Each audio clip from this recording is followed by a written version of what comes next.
Gusto niyo bang malaman kung anong mga in-demand job sa taong 2026 dito sa bansang Switzerland? Kung bago ka sa akin channel, please don't forget to like, share, comment, and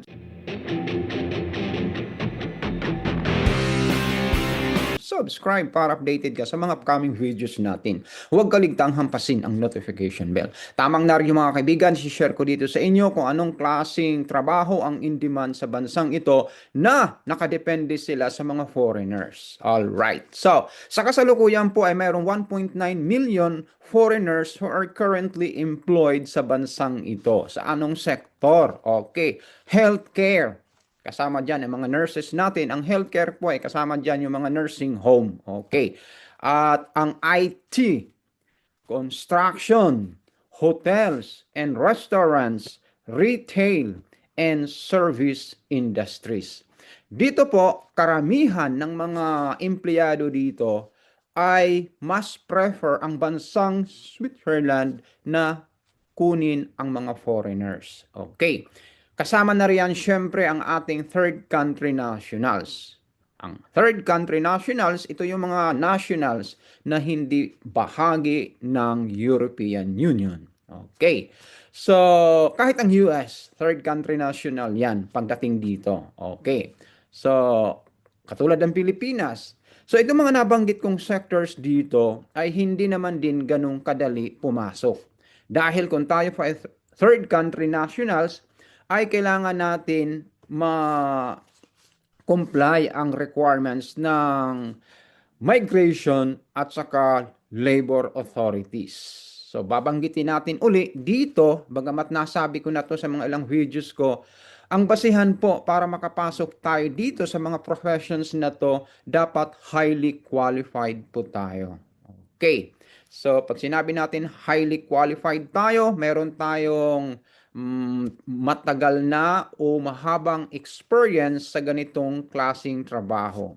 At galing tayo sa isang kilalang institution or schools. Yan. So, bakit ito ang kanilang requirements? Kasi po nga, tayo ay third country national. Kung ikaw ay galing sa Europe o part ka ng EU, then mas madali sa iyo ang pumasok dito. Pangalawa diyang challenge natin, pag halimbawa nakakuha kayo ng job offer mula sa mga companies na to, ay ipoproseso ng inyong employer ang iyong work permit. So, hindi pa ganun kadali yun. Hindi ganun matatapos ang ating pong challenge. Dahil i-apply tayo with your documents, tapos ilalathala ito sa kanilang system kung mayroong mga locals na nag-apply dito, kung wala, saka ibibigay sa atin. So, ito mga information na to, yung qualification na to ay nabanggit ko na ito sa mga ilang videos ko dito. Magtsagain nyo lang guys na hanapin ang mga videos nito para mas mahabang explanation ko doon. So ngayon, excited lang ako i-share sa inyo sa taong 2026, ito pa rin ang kanilang tawag nito, demand. Napaka-in-demand ang mga foreigners sa mga nabanggit kong mga professions dito sa bansang Switzerland. Kung mayroon pa po kayong mga katanungan, comment down below. Pipilitin natin sagutin yan at para naman ay mabigyan tayo ng linaw sa mga uh, kalakaran pagdating po sa employment sa bansang ito.